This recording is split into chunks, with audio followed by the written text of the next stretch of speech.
നമസ്കാരം ശ്രീല. നടി ആക്രമിച്ച കേസിൽ ദിലീപും പൾസർ സുനിയും അടക്കം ഇപ്പോൾ കോടതിയിൽ ഹാജരായി കഴിഞ്ഞു. വിചാരണ ഏകദേശം അവസാന ഘട്ടത്തിലേക്ക് എത്തി. പൾസർ സുനി ഒരു ആഡംബര കാറിലാണ് ഇപ്പോൾ എത്തിയതെന്നും നമുക്ക് അറിയാൻ കഴിയുന്നുണ്ട്. അടുത്ത വിചാരണ ഈ വെള്ളിയാഴ്ച ഇനി വീണ്ടും കോടതി ഈ കേസ് പരിഗണിക്കുന്നുണ്ട്. ഇപ്പോൾ ദിലീപിനെ ടാർഗറ്റ് ചെയ്തുള്ള ഒരു ഗ്രൂപ്പാണ് ഈ കേസിന് പിന്നിൽ എന്ന് ചില ആരോപണങ്ങളുണ്ടായിരുന്നു. അപ്പോൾ ഈ വിധി വരുമ്പോഴേക്കും ആ ഗ്രൂപ്പിന് സമാധാനിക്കാനാവുന്ന തരത്തിലുള്ള ഒരു വിധിയാകും ഉണ്ടാവുക എന്ന് ശ്രീല കരുതുന്നുണ്ടോ? ഈ കേസ്, അതായത് കേരളത്തിൽ ഏറ്റവും കൂടുതൽ ഒരു കേസ് ചർച്ച ചെയ്യപ്പെട്ടിട്ടുണ്ടെങ്കിൽ ആ ചർച്ച ചെയ്യപ്പെട്ട കേസ് ഈ നടിയെ ആക്രമിച്ച കേസാണ്. കാരണം കേരളത്തിലെ പൊതുസമൂഹം ഒന്നാകെ ചർച്ച ചെയ്ത കേസാണ്. സാധാരണഗതിയിൽ ഇപ്പോൾ ഒരു രാഷ്ട്രീയപരമായ ഒരു കേസ് വന്നാൽ രാഷ്ട്രീയം ഇഷ്ടപ്പെടുന്നവരോ രാഷ്ട്രീയ താല്പര്യങ്ങളുള്ളവരോ അതിൽ കൂടുതൽ അറിവുള്ളവരോ മാത്രമാണ് ചർച്ച ചെയ്യുന്നത്. പക്ഷെ ഈ നടിയെ ആക്രമിച്ച കേസിനെ സംബന്ധിച്ച് നോക്കുകയാണെങ്കിൽ എല്ലാ ജനങ്ങൾക്കും അറിയുന്ന, എല്ലാ ജനങ്ങളും ചർച്ച ചെയ്ത, മാധ്യമങ്ങളടക്കം വലിയ രീതിയിൽ ചർച്ച ചെയ്ത, മാധ്യമ വിചാരണ എന്ന് പോലും പറയുന്ന തരത്തിലേക്ക് പോയ ഒരു ചർച്ചയാണ് ഈ നടിയെ ആക്രമിച്ച കേസുമായി ബന്ധപ്പെട്ടുണ്ടായത്. ഈ ആദ്യഘട്ടത്തിൽ ഈ വിഷയങ്ങളുമായി ബന്ധപ്പെട്ട് ആദ്യഘട്ടം മുതൽ തന്നെ ഇത് കൃത്യമായി പഠിച്ച ഒരാളാണ് ഞാൻ. ചിലപ്പോൾ നമ്മൾ ഇത്തരത്തിൽ ഏതെങ്കിലും ഒരു അഭിപ്രായം പറയുമ്പോൾ, ഞാൻ പറയുന്ന അഭിപ്രായം ഞാൻ ഏത് വിഷയത്തിൽ പറഞ്ഞാലും, എനിക്ക് കൃത്യമായ രാഷ്ട്രീയമുണ്ട്, എനിക്ക് ചില നിലപാടുകളുണ്ട്, ഇതൊക്കെ പറഞ്ഞാലും ഞാനൊരു ജേർണലിസ്റ്റ് എന്ന രീതിയിൽ ഞാനൊരു അഭിപ്രായം പറഞ്ഞാൽ അല്ലെങ്കിൽ ഏതെങ്കിലും കാര്യത്തിൽ ഒരു തീരുമാനമെടുത്താൽ അതൊരിക്കലും ബയസ്ഡ് ആവരുതെന്നും ഏതെങ്കിലും കാര്യത്തിൽ അതിലൊരു ശരി ഉണ്ടാകണമെന്നും ആഗ്രഹിക്കുന്ന ഒരാളാണ് ഞാൻ. അതുകൊണ്ട് തന്നെ പലപ്പോഴും ഞാൻ വിശ്വസിക്കുന്ന സംഘടനയുമായി ബന്ധപ്പെട്ടോ അല്ലെങ്കിൽ എന്റെ രാഷ്ട്രീയവുമായി ബന്ധപ്പെട്ടോ പോലും ചില സമയങ്ങളിൽ എനിക്ക് പ്രതിരോധം ഉയർത്തേണ്ടി വരുന്ന സാഹചര്യം പോലും ഉണ്ടായിട്ടുണ്ട്. അതുകൊണ്ട് തന്നെ ഞാൻ പറയുന്നു, ഈ വിഷയം, ഈ കേസിലും ചിലപ്പോൾ ഞാൻ ഇങ്ങനെ ഏതെങ്കിലും ചർച്ച ചെയ്യുമ്പോൾ ആൾക്കാർ വന്നിട്ട് ഇവർ ദിലീപ് അനുകൂലിയാണ് എന്ന് പറയും. ഞാൻ ദിലീപ് അനുകൂലിയല്ല. എനിക്ക് ദിലീപിന്റെ സിനിമകൾ ഇഷ്ടപ്പെടുന്ന ഒരാൾ പോലും ആയിരുന്നില്ല ഞാൻ. സത്യത്തിൽ ഞാൻ കുറച്ച് സീരിയസ് ആയി സിനിമകളെ കാണുന്ന ഒരാളാണ്. അതുകൊണ്ട് തന്നെ ദിലീപിന്റെ സിനിമ ഇഷ്ടപ്പെടുന്ന ഒരാളോ ദിലീപുമായി ഏതെങ്കിലും വിധത്തിൽ ബന്ധമുള്ള ആളോ ഒന്നുമല്ല. ജീവിതത്തിൽ ഒരേ ഒരു തവണ മാത്രമാണ് ദിലീപിനെ ഞാൻ കണ്ടിട്ടുള്ളത്. സുരേഷ് ഗോപിയുടെ മകളുടെ കല്യാണത്തിന് പോയപ്പോ അതുവഴി ദിലീപ് നടന്നു പോകുന്ന കണ്ടിട്ടുണ്ടെന്ന് ഒഴിച്ചാൽ എനിക്ക് ദിലീപുമായി ഒരു വിധത്തിൽ ഒരു യാതൊരു വിധത്തിലുള്ള പരിചയമോ ബന്ധമോ ഒന്നും തന്നെ ഉള്ള ആളുമല്ല. അതുപോലെ തന്നെ ഒരു നടന്മാരെയും ഒരു നടിമാരെയും എനിക്ക് സിനിമയോട് താല്പര്യമില്ല. അതായത് സിനിമയോട് താല്പര്യം എന്ന് വെച്ചാൽ സിനിമയിൽ അഭിനയിക്കാൻ താല്പര്യമില്ല, സിനിമ കൊണ്ട് എന്തെങ്കിലും ലാഭം ഉണ്ടാക്കാനുള്ള താല്പര്യമില്ല, അത്തരത്തിലുള്ള ഒരു താല്പര്യമില്ലാത്ത ഒരാളാണ് ഞാൻ. അതുകൊണ്ട് തന്നെ ഈ സിനിമയുമായി ബന്ധപ്പെട്ട് ഇത്രയും പ്രശ്നം ഉണ്ടായപ്പോൾ, ഒരു നടിയെ ആക്രമിച്ച കേസുമായി ബന്ധപ്പെട്ട് ഇത്തരത്തിലുള്ള ഒരു ചർച്ച വന്നപ്പോൾ ഈ വിഷയങ്ങൾ കൂടുതൽ പഠിക്കാൻ ഞാൻ ശ്രമിച്ചിട്ടുണ്ട്. ഈ കേസുമായി ബന്ധപ്പെട്ട് രാമപിള്ള സാറിനെ അടക്കം പല സാഹചര്യങ്ങളും, കാരണം വാർത്ത കൊടുക്കുമ്പോൾ അതിൽ തെറ്റുണ്ടാകരുതെന്ന് ഞാൻ പറയുന്ന വാദഗതി അങ്ങേയറ്റം ശരിയായിരിക്കണമെന്നുമുള്ള ആഗ്രഹമുള്ളത് കൊണ്ട് തന്നെ ഈ വിഷയത്തിൽ ഈ കേസുമായി ബന്ധപ്പെട്ട് ഞാൻ നന്നായി പഠിച്ചൊരാളാണ്.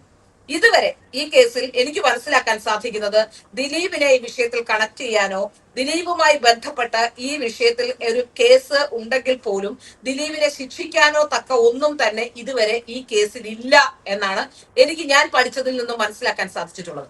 ഇവിടെ ദിലീപ് ഈ കൃത്യത്തിൽ നേരിട്ട് പങ്കെടുത്ത ഒരാളല്ല.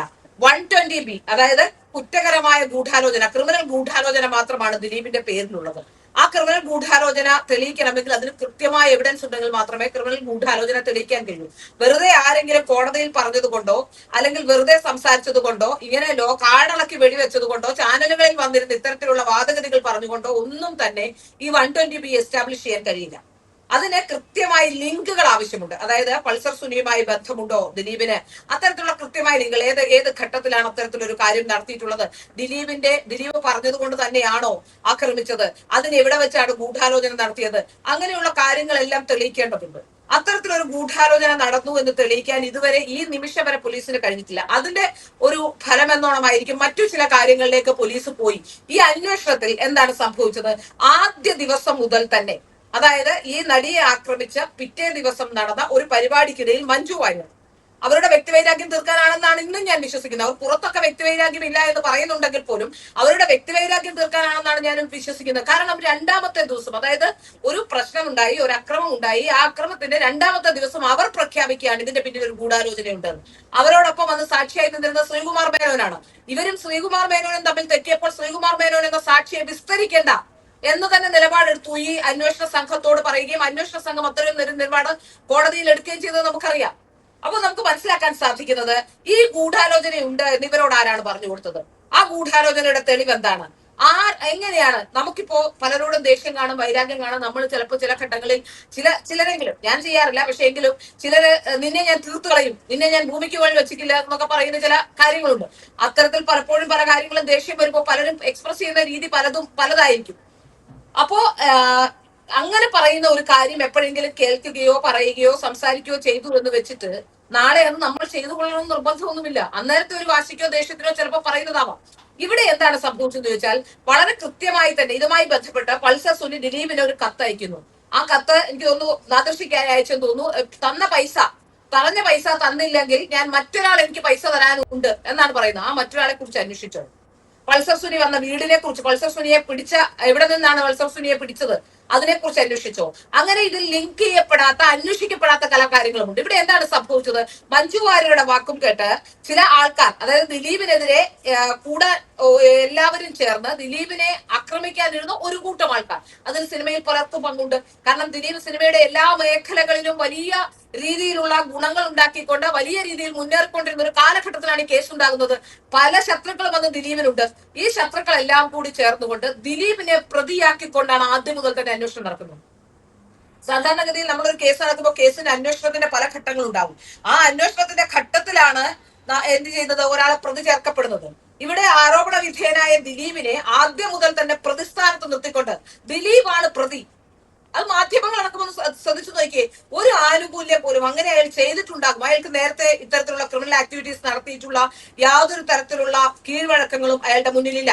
നേരത്തെ അയാൾ ഏതെങ്കിലും ഒരു കേസിൽ, ഒരു പെറ്റി കേസിൽ പോലും പെട്ടിട്ടുള്ള ആളല്ല. ക്രിമിനൽ ബാക്ക്ഗ്രൗണ്ട് ഇല്ല. അങ്ങനെ ഒരാൾ, ഏറ്റവും ക്രിമിനൽ ആയിരുന്ന ബാക്ക്ഗ്രൗണ്ട് ഉണ്ടായിരുന്ന പൾസർ സുനിയെ പോലെ ഒരാൾ വന്ന് പറയുമ്പോൾ യാതൊരു ഇതുമില്ലാതെ ദിലീപിനെ വിളിച്ചു വരുത്തി അറസ്റ്റ് ചെയ്യുകയായിരുന്നു.